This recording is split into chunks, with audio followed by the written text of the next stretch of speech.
예, 오늘 우리가 함께 살펴볼 본문은 이제 에베소 교회를 향한 하나님의 메시지가 되는데요. 이제 7교회에 관한 그런 이야기가 됩니다. 예전에 제가 한 5년 조금 전쯤에 한번 이 7교회에 관해서 설교한 적이 있는데, 그때 그 말씀을 조금 더 우리가 또 강화시켜서 여러분들 함께 나누고자 합니다. 그래서 7교회가 요즘에 주는 메시지는 어떤 것인가, 어떻게 우리는 이 교회들을 잘 이끌어가야 될 것인가, 고민할 줄 알고 또 기도할 줄 아는 복된 시간 되기를 소망하는데요. 이제 오늘은 에베소 교회를 먼저 살펴보기를 원합니다. 일단 에베소는 당시 로마 제국의 통치 아래에 있었던 아시아 지역 전체의 수도로 알려져 있는데, 정치적으로도 자유도시 지위를 가졌던 곳이고 원로원과 시위를 갖춘 대도시라고 그렇게 알려져 있습니다. 이 소아시아에서 가장 큰 무역 중심지기도 했고요. 또한 에베소는 이 풍요와 다산의 여신인 아데미를 숭배하던 그런 도시로 잘 알려져 있죠. 도시 중심부에는 웅장한 아데미 신전이 자리하고 있었고, 또 해마다 수많은 순례자와 여행자들이 이 신전을 방문하기 위해서 이 각지에서 몰려들 정도로 대단한 그런 인기를 호구하던 그런 곳이 에베소였습니다.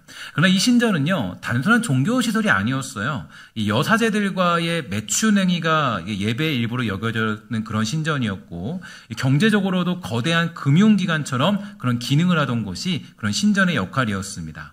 신전은 은행 역할을 하면서 돈 거래가 활발하게 이루어졌고, 또 각종 범죄자들이 피신하는 은신처로 사용되기도 했는데요. 이런 환경 속에서 이제 에베소는 우상 숭배와 미신, 주술이 만연한 도시가 되었고, 영적으로도 매우 혼탁한 곳이 바로 이 에베소라는 지역이었죠.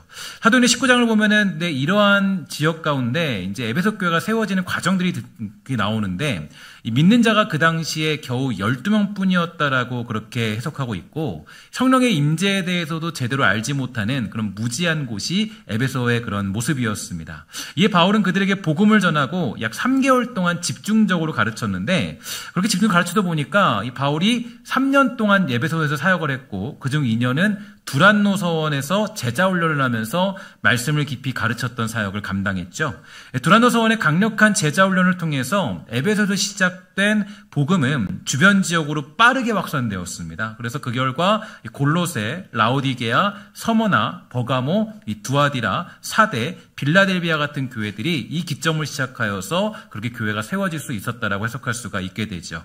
뿐만 아니라 이 에베소라는 지역은 좀 특징이 있는데, 에베소는 고린도와 함께 문화예술적으로 매우 발달한 도시인 게 분명하지만 동시에 영적으로도 매우 어두운 곳인 게 분명했어요. 그래서 하나님께서는 특별하게 여기서는 큰 기적들을 많이 보여주셨는데, 바울을 통해서 굉장히 놀라운 기적들을 보여주셨죠. 많은 병자들이 치유를 받았던 곳이 또 에베소 그런 지역의 모습이었습니다. 그리고 귀신들이 쫓겨나는 역사가 있었고, 바울이 손수건이나 앞치마만 얹어도 병이 낫고 귀신이 떠나가는 놀라운 일이 벌어질 정도로 기적의 역사가 일어나는 곳이 에베소 지역이었어요. 또한 감사한 것은 뭐냐면, 에베소 교회는 초창기부터 매우 뛰어난 지도자들이 목회했던 그런 곳이었거든요. 그러니까 바울이 직접 개척했을 뿐만 아니라 당대 최고의 설교자 중에 한 명으로 꼽히던 아볼로가 교회를 성장시켰고, 바울의 후계자인 디모데가 사역했던 곳이 바로 에베소 교회였습니다. 그러니까 이러한 지도자들의 헌신적인 그런 사역을 통해서 에베소 교회는 빠르게 성장했고, 당시에 가장 영향력 있는 교회 중에 하나로 자리 잡는 교회는 아주 축복을 누렸던 교회가 에베소 교회였죠. 그래서 에베소 교회는 외적으로나 내적으로나 흠잡을 것이 없는 것처럼 보였는데요. 그런데 그래서 이제 하나님께서는 요한계시록 2장 2절과 3절에서 에베소 교회를 먼저 아주 강력하게 칭찬하십니다. 이렇게 얘기합니다. 내가 내 행위와 수고와 내 인내를 알고 있고, 또한 악한 자들을 용납하지 아니한 것과 자칭 사도라 하되 아닌 자들이 시험하여 그의 거짓된 것을 내가 드러낸 것과, 또 내가 참고 내 이름을 위하여 견디고 게으르지 아니한 것을 내가 알고 있다. 이렇게 하면서 에베소 교회를 칭찬하는 그 주님의 모습을 볼 수가 있게 됩니다. 이 말씀에서 하나님은 에베소 교회의 몇 가지 특징들을 강조해 주시는데요. 첫 번째로 행위와 수고와 인내였어요. 그러니까 에베소 교회는 열심히 신앙생활을 하면서 하나님을 위해서 많은 수고를 감당하던 교회였다라는 것이 특징이었고, 두 번째로는 거짓된 자들을 잘 분별해내는 특징이 있었습니다. 그래서 사실은 이제 여기가 조금 에베소 교회가 교리적으로도 강한 그런 교회였고, 또 에베소 교회가 또 어떻게 보면은 이제 좀 어떤 그런 이 강력한 그런 이 교육들이 있어서, 그래서 이 내부에 침투한 이단 사상과 거짓 교사들을 철저히 분별하고 배척하는 그런 능력을 가지고 있던 교회가 에베소 교회였죠. 세 번째로 핍박 속에서도 신앙을 지키는 교회가 에베소 교회였습니다. 그래서 로마 제국의 핍박과 사회적인 압박 속에서도 믿음을 굳게 지키게 되었는데요. 이처럼 에베소 교회는 외적으로는 매우 훌륭한 교회라는 게 분명해졌는데 문제는 바로 그 완벽해 보이는 완벽함 속에서 나타나게 되었다라는 거죠. 요한계시록이 기록될 당시는 이제 바울이 에베소 교회를 칭찬한 지 약 25년이 지난 시점이 되었는데요. 하지만 그 사이에 에베소 교회는 굉장히 큰 변화를 겪었던 것 같아요. 하나님께서는 에베소 교회에 대해서 뭐라고 평가하시냐면 2장 4절부터 7절에 보니까 이렇게 얘기하고 있습니다. 한번 잘 보세요. 지금 나에게 허락된 말씀이 아닌지 우리 교회를 향한 말씀이 아닌지 잘 보세요.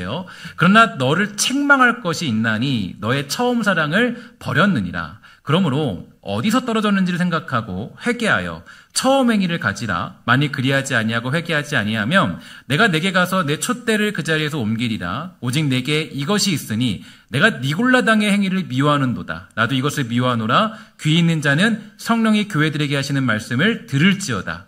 이기는 그에게는 내가 하나님 낙원에 있는 생명나무의 열매를 주어 먹게 하겠다. 이렇게 얘기해주고 있습니다. 에베소 교회는 사상과 종교적으로 혼란하고 거짓 교사들이 많이 일어날 때 진리를 수호했던 교회 중에 하나가 에베소 교회였습니다. 이 점 때문에 교회가 칭찬을 받았지만 문제는 그게 올무가 돼버린 거예요. 그러니까 무슨 얘기냐면 여러분 처음 사랑이라는 건 어떤 거라고 생각하십니까? 첫사랑은 어떤 걸까요? 여러 가지 어떤 그런 첫사랑들을 표현할 수 있겠지만 이 처음 사랑이라는 것은 바로 서로의 문제와 연약함 그 모든 것들을 이해하던 사랑을 얘기해요. 그러니까 내가 예를 들어서 처음으로 첫사랑 처음 사랑했다. 사랑을 했을 때 그 처음에는 다 용납되죠, 그죠? 모든 게 다 용납돼요. 그래서 이게 그 남자가 여자가 만나면 서로 만나게 되면 처음에는 단점이 없어 보여요. 사랑하니까. 처음 사랑. 그렇죠. 근데 이제 여자와 남자가 서로 만나서 사랑을 하면은 모든 것들이 이해가 되고 용납이 되고 받아들이게 되는데 심지어는 그 사람의 발냄새도 향기롭고 또 그 사람의 어떤 나온 배도 귀엽고 또 조금 늦어도 애교로 받아줄 수가 있게 되죠. 그러나 그 첫사랑을 잊어버리게 되면 어떤 일이 벌어지는가? 정말 그 사랑